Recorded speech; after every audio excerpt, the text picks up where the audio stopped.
In a fairly remote house, there is a hostage drama unfolding. Since the negotiations for the hostages failed completely, a special forces team was deployed. Their equipment is super advanced and includes night vision goggles. They carefully spy on the hostage taker, and at the right moment they storm in as fast as lightning. They rescue the hostages, and it turns out the criminal is their own father. But most shockingly, without warning, the father presses a button, killing the children, his wife, himself, and the special forces. Far away in Hong Kong, humanity has created a fantastic work in the world of construction. A skyscraper, the tallest in the world, now stands tall and majestic, piercing the clouds and supporting the sky.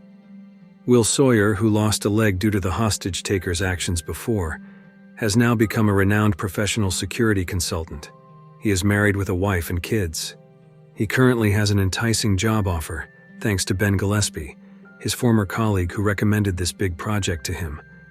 Will is living in the world's tallest building called the Pearl. The situation inside this building is like a city. Everything is complete, even a forest. Will's job is to inspect the building's security and safety systems. After meeting and getting acquainted with Zhao Longji, the building owner, Will begins presenting the results of his work analysis. After being satisfied with Will's explanation, Zhao hands him a red tablet that gives him direct access to the building's security system. Zhao takes Will to the highest peak of the building, the one with the ball on top. This is where Zhao, who loves to show off, demonstrates the sophistication of the building's systems and secrets. Even Will is shocked. After hanging out above the clouds, Ben then takes Will for a boat ride. After chatting about this and that, they reach their destination, and Will is shocked when a thief snatches his bag. Quickly and without being told, Ben runs to chase him, but fails. At home, Will takes off his jacket and pulls out the tablet he had hidden. So, the thief wasn't so lucky because the bag he stole contained trivial items. It turns out Will had hidden the tablet in his jacket before leaving with Ben. When Will's wife and children return home from playing, they encounter some building maintenance workers. Strangely, they don't look like workers. And sure enough, they had done something to Will's place. Back to the scene, out of the blue, Ben suddenly pointed a gun at Will. Of course, Will was shocked, but it's not like Will to just stand still. In a flash, he launched an attack, though at first it didn't go smoothly. Ben managed to hit his head on a cabinet. However, with his experience in elite forces and his prosthetic leg, Will began to take control, until finally, Ben accidentally shot himself with his own gun. Meanwhile, the gang started infiltrating the building and carrying out their plan. They set a fire on the floor where Will's wife and kids were. Will, seeing the fire from a distance, was about to rush in. He was shot at by the criminals.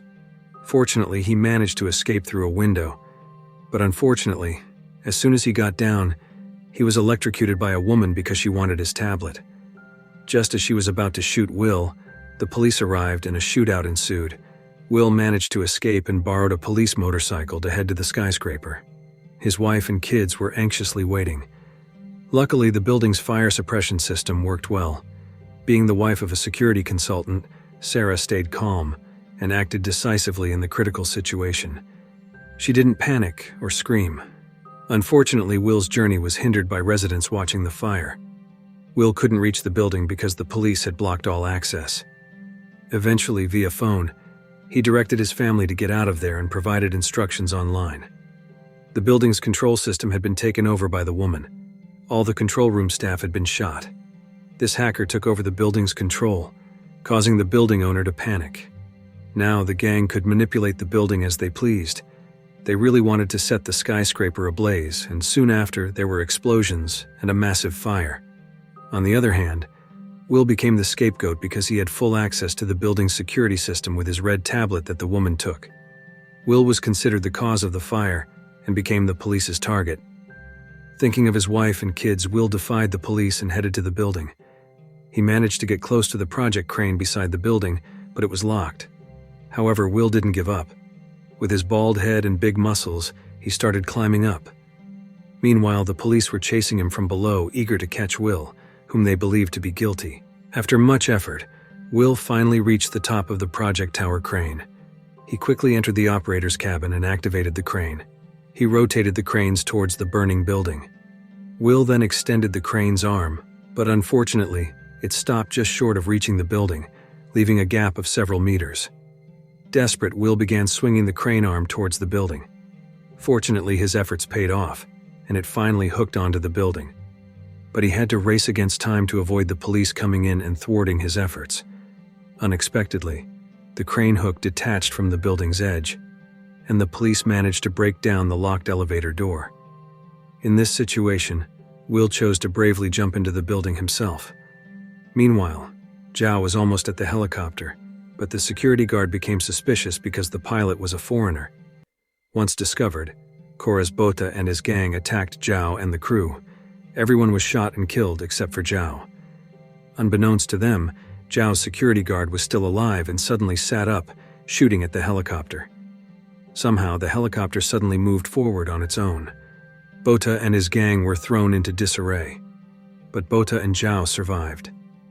Zhao managed to lock himself in his private room for a while to rest. Meanwhile, Bota was racking his brains on how to unlock Zhao's private room until he came up with an evil idea.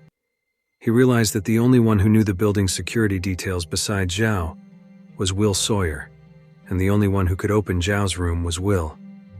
In one room in the building, Will removed the metal rod from his chest himself. Then he immediately left to catch up with his wife. Sarah herself was being targeted by both his henchmen.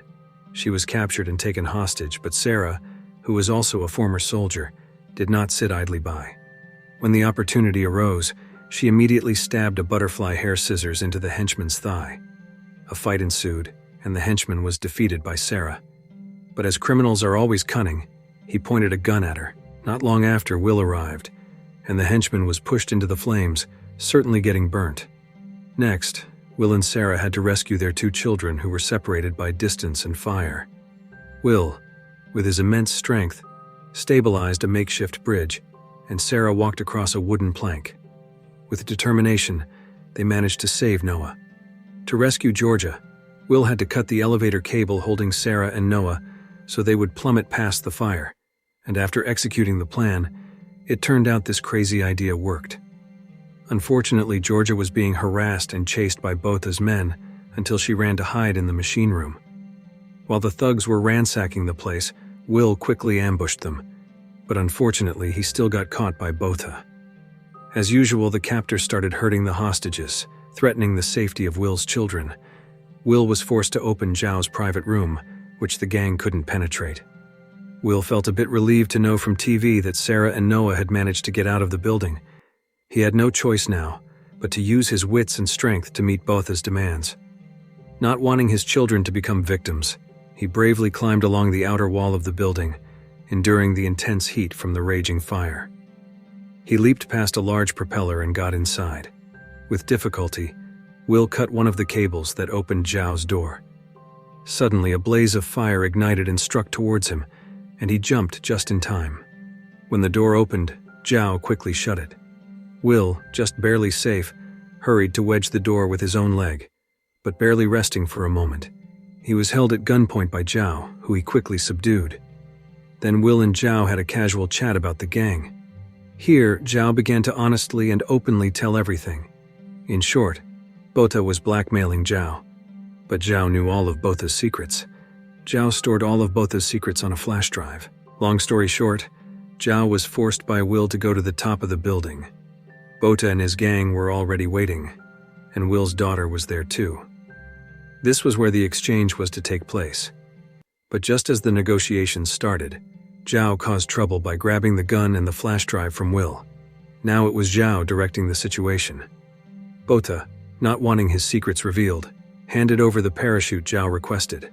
Then, unexpectedly, Zhao threw the flash drive and ran off, and Will managed to knock down one of Botha's henchmen, and the 3 of them escaped together. Botha and his gang ended up inside the giant sphere, greeted by reflections everywhere like in a house of mirrors, with walls disappearing. Zhao, who knew the situation well, quickly took action. Gunfire erupted and chaos ensued. Botha and his confused henchmen became easy targets. Meanwhile, down below, the police started showing up, eager to join the fray.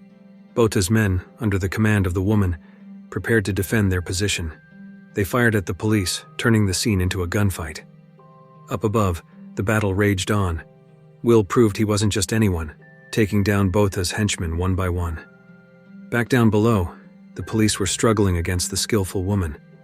But when the opportunity arose, Sarah, with her military background, ambushed her, leading to a fierce fight inside a car. However, Sarah eventually got overpowered, but fortunately the police arrived just in time. Back to Zhao. Zhao, injured, took a break, leaving Will to face Botha alone. Botha stood calmly, but when he turned around, it was revealed that he was holding Will's daughter hostage. Forced to drop his gun, Will surrendered to save his child. Botha thought he had won, but Will calmly informed him that he was behind him. Then, Botha was kicked by Will, causing him to fall and die in the blaze of fire. Will's child was safe, but they were still trapped by the fire engulfing the building. There was no way out, only resignation and surrender. At the same time, down below, Sarah managed to snatch the tablet from the woman. She began resetting the building's control system, and eventually, everything reverted to its factory settings. The building's main functions started working again, and the fierce fire was completely extinguished. Zhao, Will, and his child were truly safe. Exhausted and covered in dust, they were airlifted by a helicopter. Will reunited safely with his wife and all his children, and the film ends. If you like this video, don't forget to subscribe, because by subscribing you have supported me to make better videos. See you in the next video.